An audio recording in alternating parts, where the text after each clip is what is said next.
Welcome back to Psychology of Us, the show where we explore the fascinating intricacies of human behavior, relationships, and personal transformation. I'm your host, Veronica White, and I'm thrilled to have joined us for today's episode. Today we're diving into a subject that touches all of us at some point in our lives. It's transformation. Not the kind that happens overnight, but the kind that reshapes us from the inside out, through life's challenges, hardships, and sometimes through intentional choice. Transformation often begins with a turning point. It might be a significant life event, a loss, a failure, a heartbreak that shakes us to our core. These moments are painful, but they also hold the power to break open new possibilities.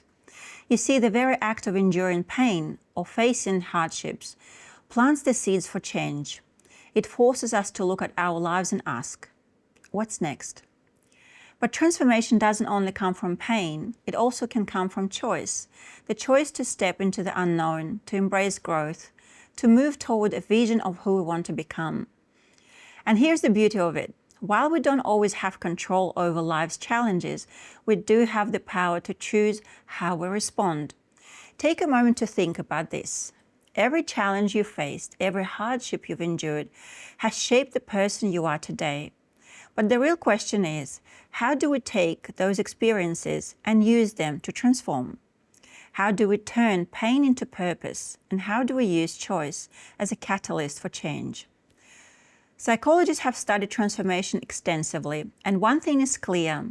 Transformation requires both reflection and action. Reflection is about looking inward, acknowledging the pain, the lessons, and the patterns that hold us back. But action is where the magic happens. It's about taking small intentional steps towards the life we want to create. So let me share a quick story. There is a concept in Japanese culture called kintsugi, or the art of repairing broken pottery with gold. Instead of hiding the cracks, kintsugi highlights them, turning the breakage into something beautiful and unique.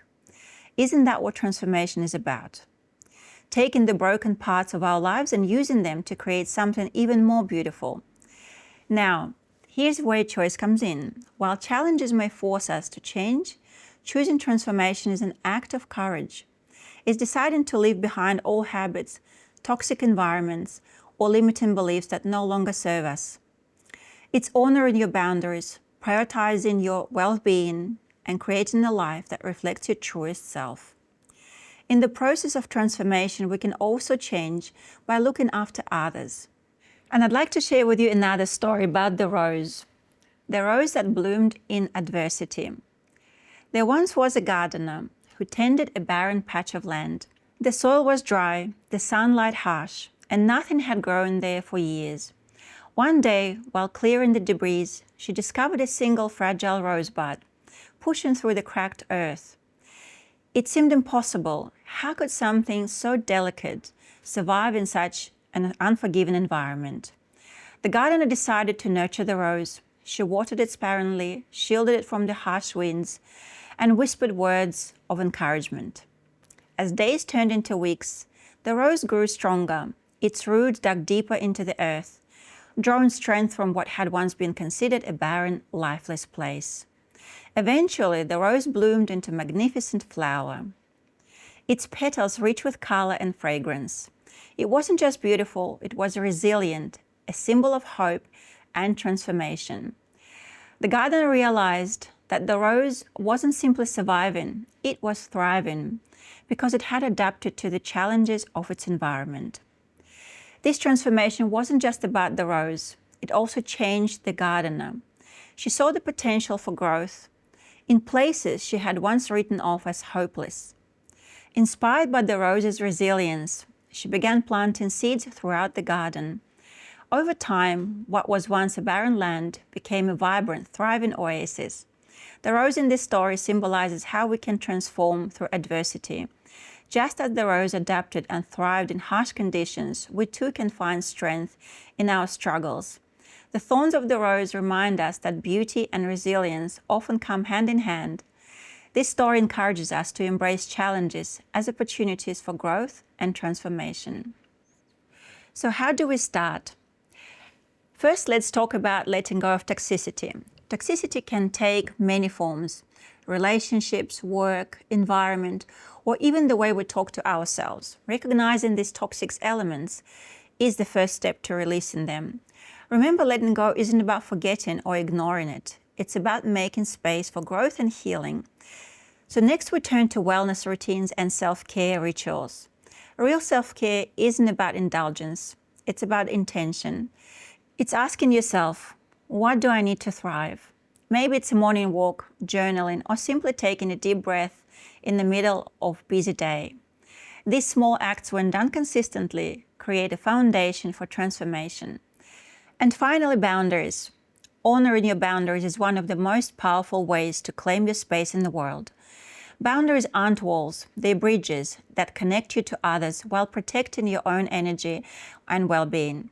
Setting boundaries is an act of self-respect, and it's essential for any meaningful transformation. So let's have a conversation with our amazing guest speakers today, who dedicated their careers and lives to exploring the power of transformation. Our first speaker is Marwa Rida, who brings a diverse background and extensive experience as an accomplished entrepreneur. She has worked with individuals from all walks of life. Her impressive career includes running a successful event planning, design, and styling business. She combines her unique heritage with her expertise as a lifestyle design consultant. She is deeply committed to trust and integrity. As a mother of two and an Australian migrant, she brings a profound understanding of cultural and religious sensitivities to her work. Well, welcome, Marwa, to the studio. We're so happy to see you, and we can't wait to hear all your insights about many, many things.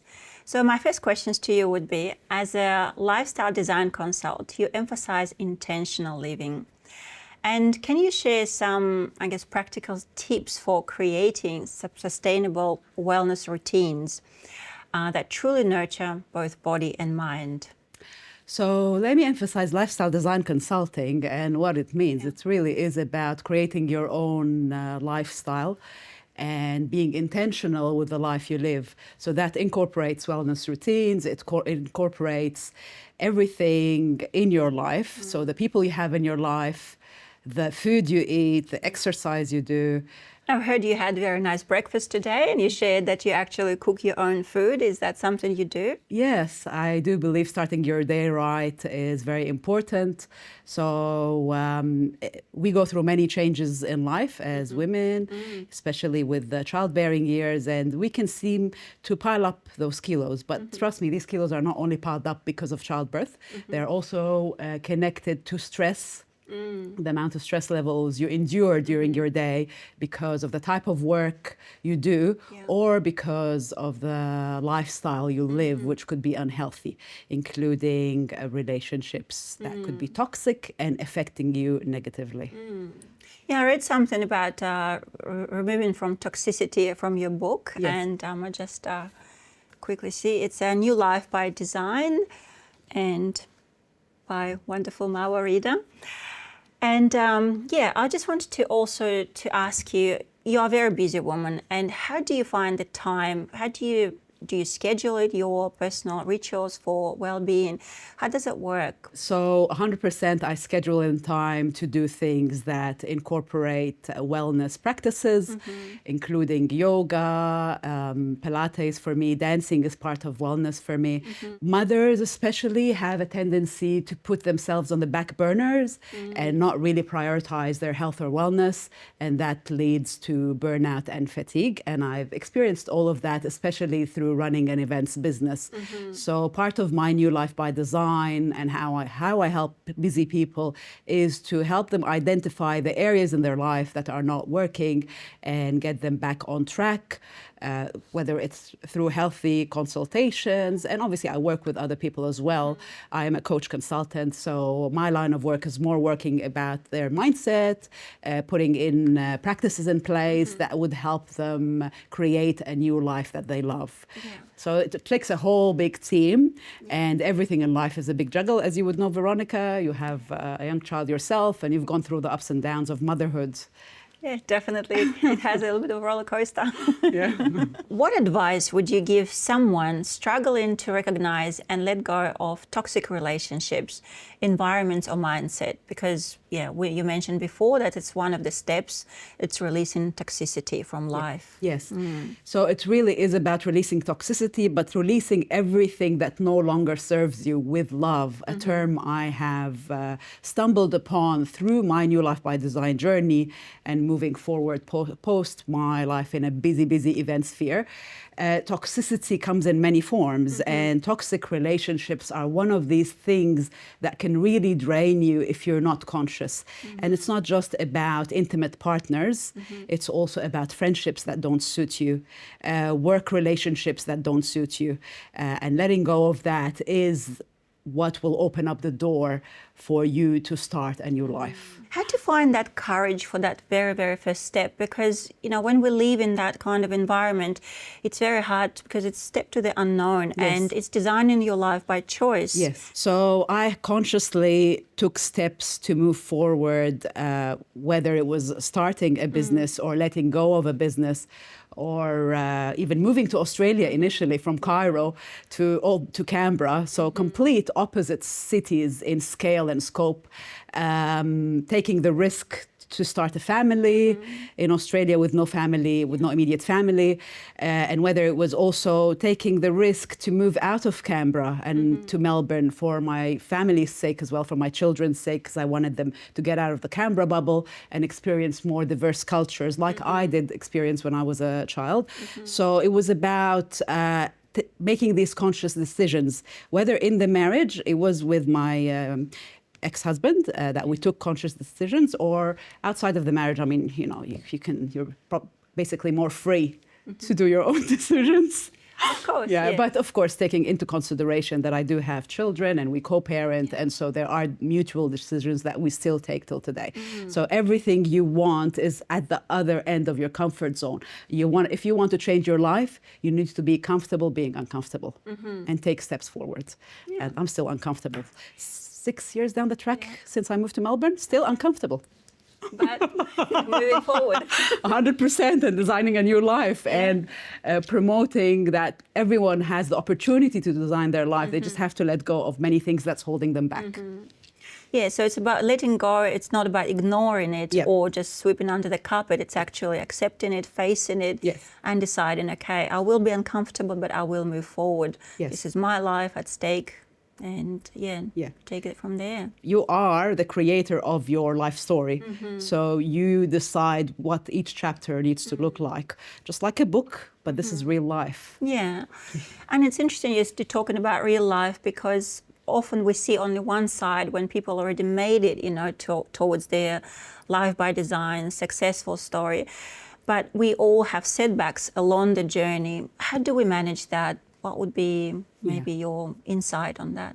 100%. There is so much setbacks. I call it the behind the scenes because of my events background. So much work goes into creating one event, but even your life or redesigning your life, there is so much inner work that you need to do to create a new life. And so you need to face those innermost devils, if we can call them, the beliefs that maybe you're not good enough, I can't do that, this, that. They're all excuses that you need to overcome to move forward. And nobody sees you while you are doing that, especially the inner work. That takes so much, as you would know. People see the final product, like they used to see in my example. Everyone saw the event and how amazing it looked, and I got all the accolades. Oh, it's so beautiful, but they never saw the amount of hours, the tears. It was so stressful, so stressful. And we want to share that, you know, the realness of the whole process, you know, whatever we take on, it's actually hard work, you know, and sometimes we question ourselves, was it even worth it? My decision, or did I make the right step? But going forward, you know, reassuring yourself and confirming that why. Yes. I mean, you know, even currently, I'm on this journey of a new life, and I've created a new life for myself and for my 2 teenagers. I've let go of a relationship that wasn't working for many reasons. got myself out of the events industry into the coaching consulting industry. That's a lot of work, and I'm still working. While dancing. Oh, dancing, because we have to dance and we have to embrace our inner child. The child within us always wants to play. And so when we embrace that child, we show up in the world with more joy. Yeah. We'll see you shortly after the break.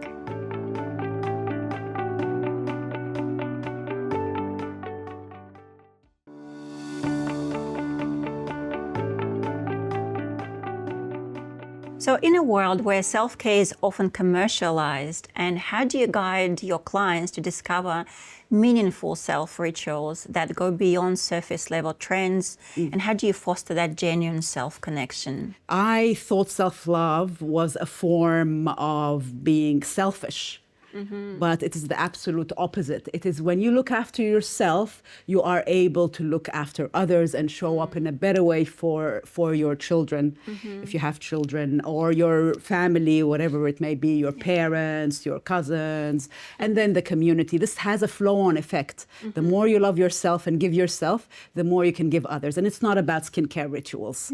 Self-love is so much more than that. Yeah, because that's what it is, isn't it? It's a bit commercialized. They say self-ritual is going to spa or having that massage, but it doesn't give us internal satisfaction or intrinsic. It's actually about doing the inner work and learning to love yourself before you ask for that love from others.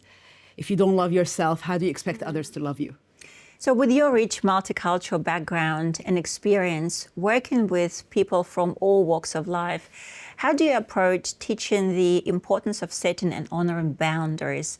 Because in a way that respects actual cultural and individual differences. Yes. So boundaries have been one of these, a second eye-opener for me. How much I had loose boundaries around many things and how much I let people in. And so for me to help others to set boundaries, you actually have to have gone through a period of your life where you had loose boundaries. This is a work in progress for so many people today, especially when it connects to family, close family, extended family like in-laws or, or other side of the family like cousins and that. So you start setting boundaries by starting small.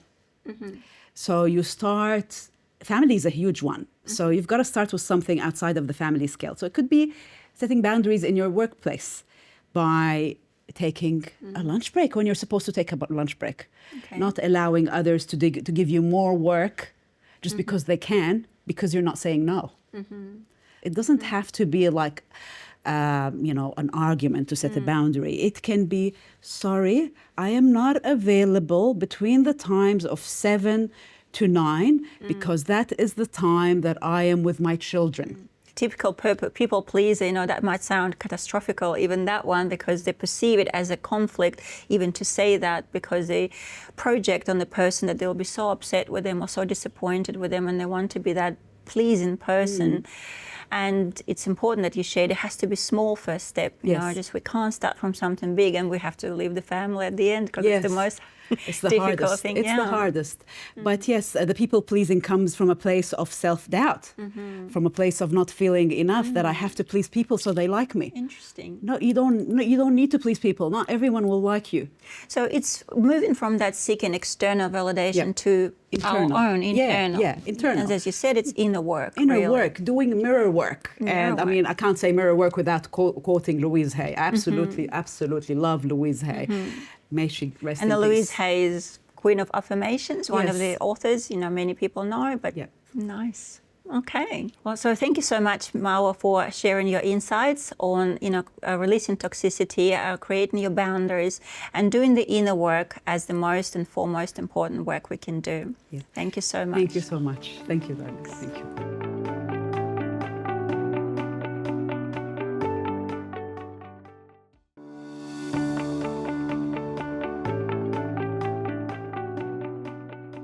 And we have an extraordinary guest joining us today to explore these topics.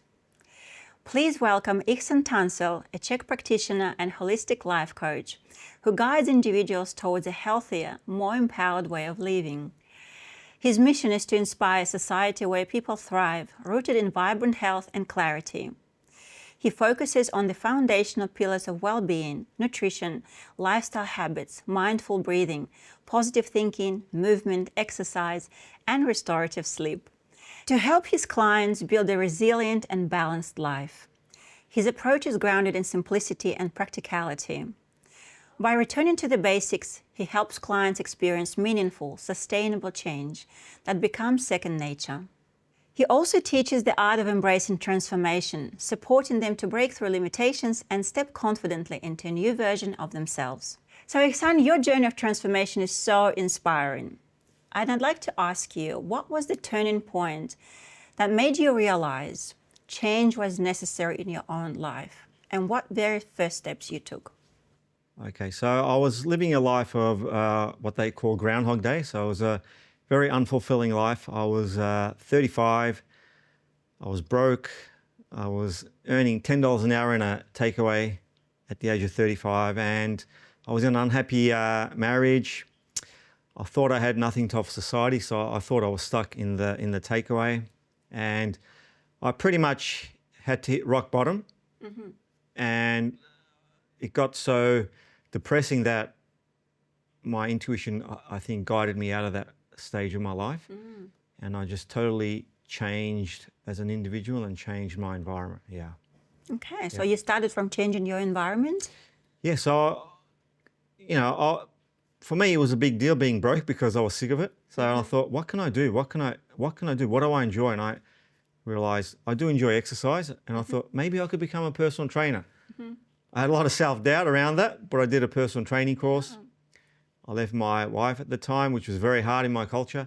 I did that, and I landed a job at Fitness First in 2006.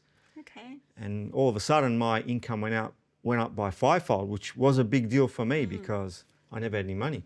Definitely. So it totally changed my life. Big breakthrough. Yeah, yeah. Okay. Yeah. And so can you share with us, Ihsan, because it's very inspirational, how do you picture that person, who's standing there and then feels like they have nothing to offer, I'm not good enough, so many aspects of my life not going well. Where did you take that strength? You said that intuition, there was guidance of your intuition, but what was the moment, what people can maybe in similar situations use? Well, looking back in hindsight, I probably stayed there far too long, but that was just my journey. So as a coach, I try to help my clients not stay in a dark place for too long. I want to get them out of there through my experience. But it was like I was doing it with my eyes closed. I think I was being guided by my higher self, and I just trusted the process. It was full of self-doubt. I didn't think I was going to succeed, and even when I did land a job as a personal trainer, in the first 6 weeks, I wasn't making any money. And I was about this close to going back to the takeaway restaurant, to my comfort zone. But thankfully I didn't, and I became one of the most successful personal trainers in Melbourne. And it's amazingly that from takeaway person, you got into the healthiest possible nutritionist we can imagine. Yeah.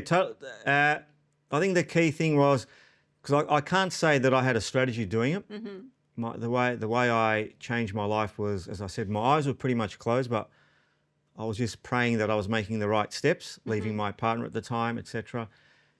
But yeah, changing my environment, because I moved to a different part of Melbourne, changing my environment, changing the people that I'm surrounded by, totally changed my life, because I was now surrounded by people that were more curious, more successful, more driven, more positive. And that, as I say, you are affected by your environment and the people in your environment. So I think changing the environment started a process of a hunger for growth. Yeah. So it's changed your paradigm, how you look at the things. Yeah. Like, for instance, the clients that I was having at the time as a personal trainer, they're all very, very successful, and I was looking at them, I'm thinking, wow, I think I could do this too, because I totally transformed my life. So slowly your confidence was building and the self-doubt was disappearing while you were doing things, not before. Correct. Yeah. Correct. So So it wasn't vision map and then you do the No, things. I It didn't have was a process. doing the action taken and then it just was Yes. in the process. Yes, so I learnt as I was going along, yeah. And what I found as a coach, Veronica, is that people aren't doing the basics. Sleep is one of them. Thinking is one of them. Because if you're allowing your health to deteriorate, you've got a thinking problem. You don't know the value of your health. You're not valuing your health, and that automatically is an issue with the mind. Because most people have a reactive mindset to their health. They only value their health when they're sick or unwell. And I've coached many clients, some of them super wealthy, and they are prepared to give away their entire wealth just to regain their health. Movement, we're designed to move. Breathing, so 90% of people that I assess do not even know how to breathe properly. All right, so breathing is another one. Sleep is another one, and hydration. Hydration. Yeah, so like I met a lady today at a supermarket and she was yawning. I said, how much water have you had? She goes, I had none. I go, that's why you're probably yawning, not because you're tired, because you're dehydrated. She goes, oh, she found that interesting. That's the most popular energy drink should be water. 100%. Yeah, okay. 100%. It's the only liquid we need, yeah. We'd better stay hydrated. Yes. And thank you so much, Ihsan, for Thank coming you. here. Thanks for having me, and I love your work and I love what you're doing for the society. Thank you. Thank you for joining us on Psychology of Us today, where we explored the intricacies of human mind and the power of transformation. Thanks to the insights shared by our guest speakers, Marwa Rida and Ihsan Tuncel. Until next time, stay curious, stay kind, and never stop growing.